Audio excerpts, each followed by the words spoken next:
ఒకసారి అమరావతిలో మొన్నటికి మొన్న యోగేంద్ర యాదవ్ గారు అలాగే అమరావతికి సంబంధించి అక్కడ జరుగుతున్నటువంటిది ఎటువంటి అన్యాయం జరుగుతోంది రైతులకు, రైతుల తరపున ఎలాంటి పోరాటం చేయాలనేటటువంటిది సి రామచంద్ర లాంటి ప్రముఖులు కూడా అక్కడికి వెళ్ళి ఆ రైతులతో మాట్లాడి వారికి జరుగుతున్నటువంటి అన్యాయం పైన గళమెత్తినటువంటి పరిస్థితి. దానికి సంబంధించి కొన్ని బైట్స్ విందాము. విన్న తర్వాత రామచంద్రయ్య గారు మనతో ఉన్నారు కదా, వారితో మాట్లాడదాం. రైతు ద్వారా సీడాక్సిస్ రోడ్డు మొన్న రిబన్ కటింగ్ చేశారండి. ఒక్క రైతును కూడా పిలవాలి. మా భూములు తీసుకొని ఇక్కడ ఉన్నారు వాళ్ళు కూడా. ఒక్క రైతును కూడా పిలిచి వీళ్ళు మాకు చేశారు కదా, ఒక రైతును పిలిచి ప్రశంస చేస్తే వాళ్ళకి చాలా గౌరవం ఇచ్చినట్టు గవర్నమెంట్. అలాంటి పరిస్థితి కూడా మాకు లేదు. ఎవరైతే ఆ ల్యాండ్ పూలింగ్ స్కీమ్ కి భూములు ఇవ్వలేదో ఆ రైతుల్ని ఆ పొలాలను టార్గెట్ గా చేసి వాళ్ళ పొలాల పక్కన రిజర్వాయర్ అని చెరువు అని పేరు చెప్పి మా పొలాల పక్కనే రిజర్వాయర్ 30 అడుగుల లోతులతో వేసి అవి విరిగి పడిపోతే అలాగైనా సరే వీళ్ళు రైతులు భయపడిపోయి పూలింగ్ ఇస్తారని చెప్పి అలా నానా రకాలుగా వాళ్ళు చేస్తున్నారండి. అలాగే ఎవరైతే ఆ రైతు పూలింగ్ ఇవ్వకుండా ఉంటాడో వాళ్ళ పిల్లలు ఎక్కడ చదువుతున్నారు, వాళ్ళ పిల్లలు ఎక్కడ ఉద్యోగాలు చేస్తున్నారు, వాళ్ళని కూడా టార్గెట్గా పెట్టి వాళ్ళు ఏ కంపెనీలు ఉద్యోగాలు చేస్తున్నారు అలా కూడా ప్రెజర్ తీసుకొస్తున్నారండి. ఎలాగైనా సరే ల్యాండ్ పూలింగ్ స్కీమ్ కి భూమి తీసుకోవాలనేది వాళ్ళ ఆలోచన అండి. ప్లాట్ డెవలప్ చేసి 3 సంవత్సరాల్లో తిరిగి మీ ప్లాట్ డెవలప్ చేసేస్తామని చెప్పి చెప్పింది సార్.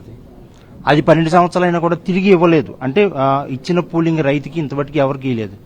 మేము ఇప్పుడు కూడా పూలింగ్ ఇస్తామంటే డెవలప్ చేసిన ప్లాట్ ఏమని చెప్పి చూపించండి, మేము పూలింగ్ ఇచ్చేస్తామని చెప్పేసి అంటున్నామండి. ఆనాడు ఆ ఉప ముఖ్యమంత్రి పవన్ కళ్యాణ్ వచ్చాడు, మీరు సమృద్ధిగా ఇస్తేనే తీసుకోండి అని ఆయన చెప్పాడు వాగ్దానం.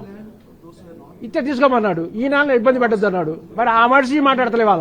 ఇవాళ నారా లోకేష్ మా ఊరు ఎమ్మెల్యే, మా మంగళగిరి నియోజకవర్గం ఎమ్మెల్యే, ఇట్లా కూర్చుని ఒక రోజు మా గ్రామ పెద్దలందరూ కూర్చోబెట్టి మాట్లాడవా అంటే ఒక్కరోజు కూడా అవకాశం ఇవ్వట్లేదు మాకు. I had said Amravati is going to be the biggest land grab of this country, which is exactly what it has become. It is the largest land grab loot where farmers are being taken for a ride. Land pooling, which is all based on false dreams. S Ramachandra garu, అది రెండో దశ భూసేకరణకు సంబంధించి గ్రామాల రైతుల కాదు మొన్న గొడవ జరిగింది చూడండి.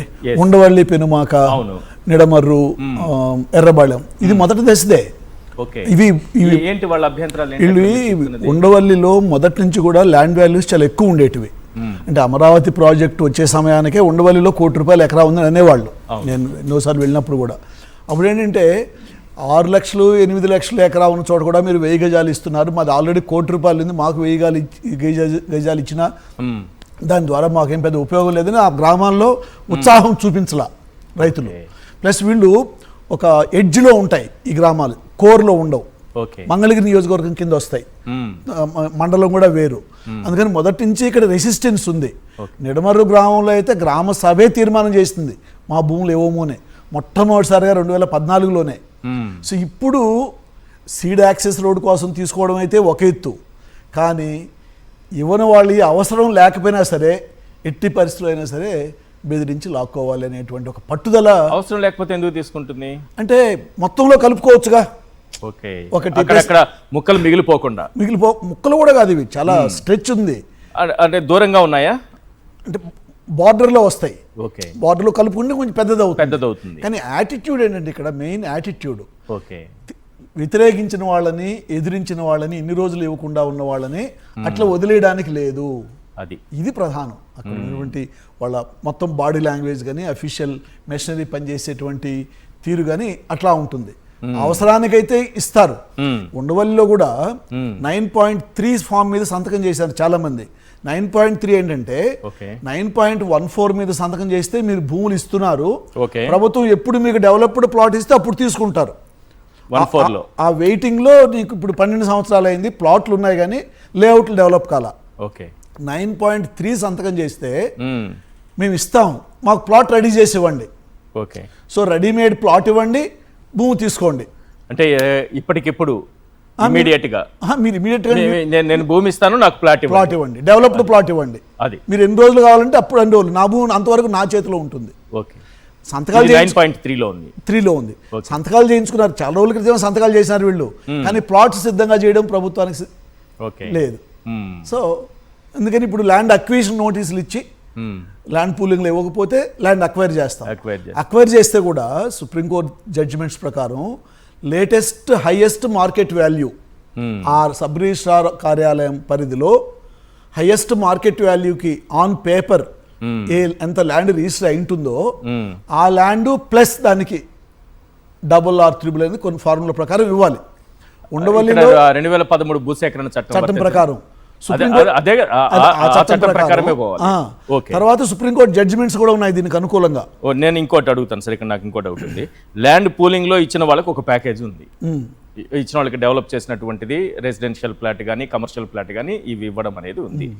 అక్విజిషన్ చేసిన తర్వాత వాళ్ళకి ఈ ప్యాకేజ్ వర్తించదు, ఏం ఉండదు. మీకు ఒక కాంపన్సేషన్ ఇస్తారు, క్యాష్ కాంపన్సేషన్ ఓవర్, ఓకే అంతే. Is one time settlement. అది 2013 భూసేకరణ చట్టం కింద వర్తించేలా ఇస్తారా? దాని ప్రకారమే చేయాలా. ఓకే. కానీ ప్రభుత్వం ఏం చేసిందంటే సామాజిక అధ్యయన నివేదిక, సోషల్ ఇంపాక్ట్ అసెస్మెంట్ చేయాలి. కొన్ని వేల ఎకరాల్లో భూముల్లో వ్యవసాయం మానేసినప్పుడు బలవంతంగా వీళ్ళందరికీ ఏమవుతుంది, దాని యొక్క ప్రభావం ఏంటి. కానీ 2018లో చంద్రబాబు నాయుడు గారు ఒక అమెండ్మెంట్ తీసుకొచ్చినారు. అది కేంద్ర చట్టానికి ఆ స్థాయిలో అమెండ్మెంట్ చేయకూడదు, కానీ ఎక్కడో కొంత వెసులుబాటు ఉంది అని చెప్పి ఈ సామాజిక అధ్యయనం మేము చేయాల్సిన అవసరం లేదు అని వాళ్ళు ఎగ్జామ్ చేసుకున్నారు. ఇది సో ఇప్పుడు ఉండవల్లిలో జరుగుతుంది ఏంటంటే ఆ మార్కెట్ రేట్ ప్రకారం అక్కడ 5 కోట్లు 6 కోట్లు వెళ్ళింది ఆన్ పేపర్ ఇటీవల కాలంలో. నువ్వు దాని ప్రకారం నీకు ఇస్తే తీసుకోవడానికి వీళ్ళు ఇవ్వడానికి సిద్ధంగా ఉన్నారు, కానీ దాని ప్రకారం ప్రభుత్వం ఇవ్వడానికి సిద్ధంగా లేదు. సో ల్యాండ్ వాల్యూస్ పెంచకుండా గత అనేక సంవత్సరాలుగా ఈ గ్రామాల్లో నీకు ఇప్పుడు నేను ల్యాండ్ అక్విజిషన్లో తీసుకుంటే నీకు తక్కువ వస్తుంది కాబట్టి ల్యాండ్ పూలింగ్లో ఇవ్వు, ఈ విధంగా బెదిరిస్తూ పోతా ఉంది. దురదృష్టం ఏంటంటే కోర్టులు కూడా రైతులకు అనుకూలంగా లేవు. అనేక సందర్భాల్లో ప్రభుత్వాలకు అనుకూలంగా తీర్పులు ఇవ్వడం వల్ల ఇక్కడ ఇబ్బంది అవుతా ఉంది. అది అక్కడ జరిగింది. ఎస్.